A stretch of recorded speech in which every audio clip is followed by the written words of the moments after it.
बहू, ये घर आज भी मेरा ही है। तुम इस घर की बहू हो। तुम्हारा पूरा सम्मान है इस घर में। तुम पूरे हक से इस घर में रहती हो। पर भूलो मत, आज भी घर मेरे ही नाम पर है।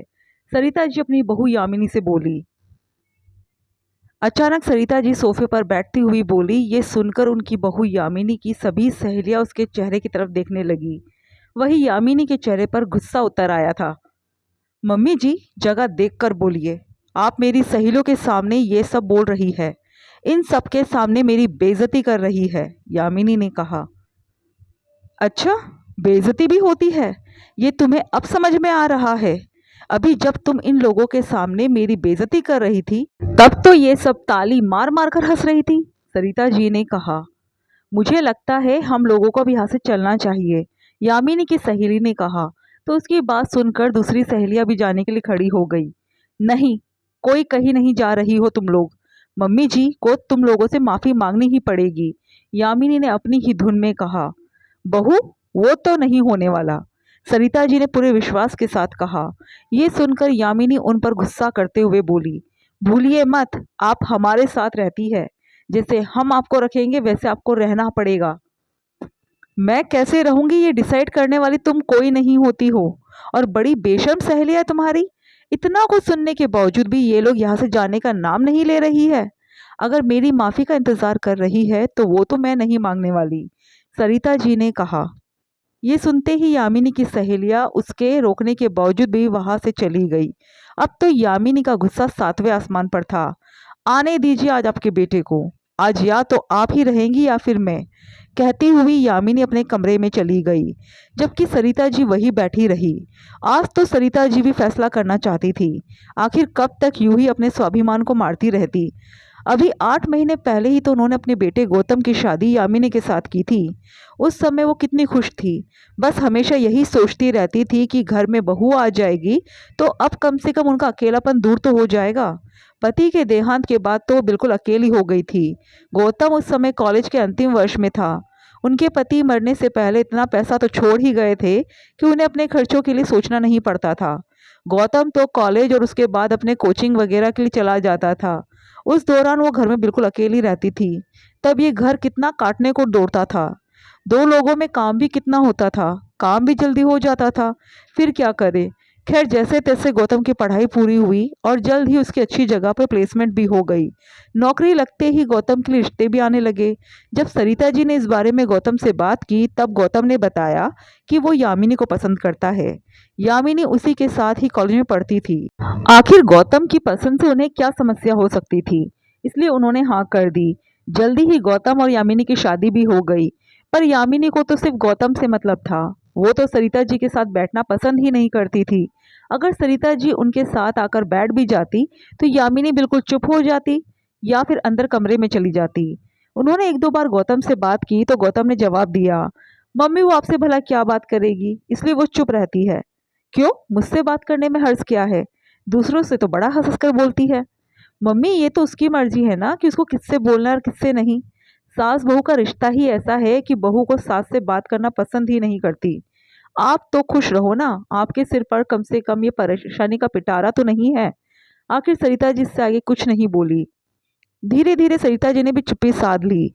अब दोनों पति पत्नी अपनी मनमर्जी करते थे, पर सरिता जी ज्यादा कुछ कहती नहीं थी। आखिर रहना तो उन्हें इसी घर में था। ज्यादा कुछ कहती तो दोनों उन्हें ही दो बातें सुना देते। लेकिन आज तो हद ही हो गई।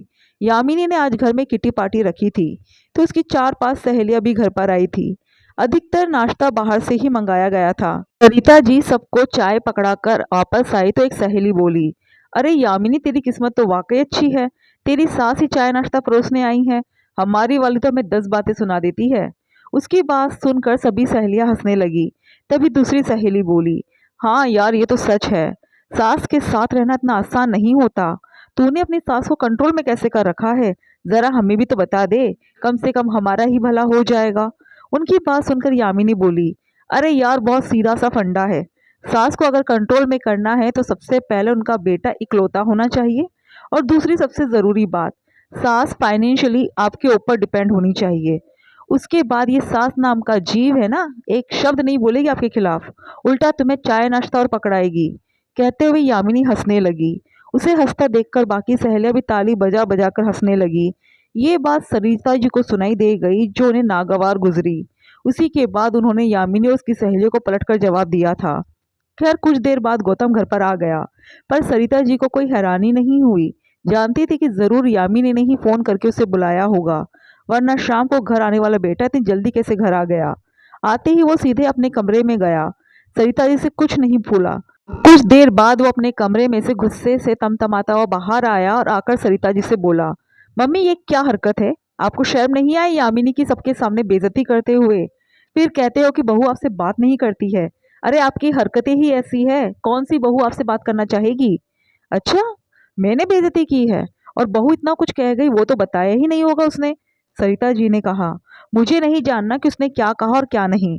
आपको इस घर में रहना है तो हमारे हिसाब से रहना होगा, वरना भूलिए मत, आजकल के बच्चे तो अपनी माँ को वृद्धाश्रम भी छोड़ आते हैं। ये सुनकर तो सरिता जी के पैरों तले जमीन ही खिसक गई, पर यामिनी के चेहरे पर मुस्कान आ गई। ऐसी मुस्कान जो शायद उसके लिए बहुत बड़ी जीत थी। पर वो मुस्कान सरिता जी को चुभ गई। उन्हें यकीन ही नहीं हो रहा था कि उनका बेटा ये बात कह रहा है। कमरे में बिल्कुल शांति पसर चुकी थी। गौतम यामिनी को लेकर कमरे में जा ही रहा था कि सरिता जी बोली, हाँ बेटा, मैंने सुना है कि आजकल बच्चे अपनी माँ को वृद्धाश्रम छोड़कर आ जाते हैं। पर तुमने भी सुना होगा कि आजकल माता पिता भी अपने जवान बच्चों को घर से निकाल देते हैं। सरिता जी की बात सुनकर यामिनी और गौतम एक दूसरे की तरफ देखकर मुस्कुराने लगे। तब गौतम बोला, मम्मी आप में इतनी हिम्मत नहीं है कि आप अकेली रह सको, और वैसे भी आप अपने इकलौते बेटे को कैसे निकाल सकती हो? आखिर अपने खर्चों के लिए आप मुझ पर डिपेंड हो। ये सुनकर सरिता जी ने गौतम की तरफ देखा और कहा, बस बेटा, मुझ जैसे तुझे ये गलत फहमी थी कि मैं अकेली नहीं रह सकती हूँ, वैसे ही मुझे भी ये गलत फहमी थी।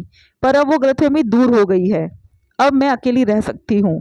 और रही बात मेरे खर्चों की, तो तुम्हारे पापा इतना तो मेरे लिए छोड़ गए हैं कि मुझे खर्चों के लिए सोचना नहीं पड़ेगा। 1 सप्ताह का वक्त दे रही हूँ, अपना बंदोबस्त कर लेना। अब मुझे तुम जैसी बेसाखियों की जरूरत नहीं है। कहकर सरिता जी अपने कमरे में चली गई। यामिनी और गौतम को लगा कि मम्मी सिर्फ कोरी धमकी दे रही है, लेकिन अब 2-3 दिन तक सरिता जी ने यही बात दोहराई, तब जाकर दोनों को समझ में आ गया कि वो सचमुच कह रही है। गुस्से ही गुस्से में दोनों निकल भी गए, ये सोचकर कि जब मम्मी अकेली रहेगी तो अपने आप ही अकल ठिकाने आ जाएगी और वो अपने आप ही उन लोगों को बुलाएगी। पर ऐसा कुछ नहीं हुआ। कुछ दिनों बाद सुनने में आया कि सरिता जी ने अपने मकान में किराएदार रख लिए। आखिर जब दोनों पछता रहे थे, आखिर घर का किराया, मेंटेनेंस चार्ज, बिजली के बिल सब कुछ देना पड़ रहा था। ऊपर से मकान मालिक की 2 बातें सुनो वो अलग। वो लोग सरिता जी के पास भी गए थे माफी मांगने के लिए, पर सरिता जी ने साफ मना कर दिया।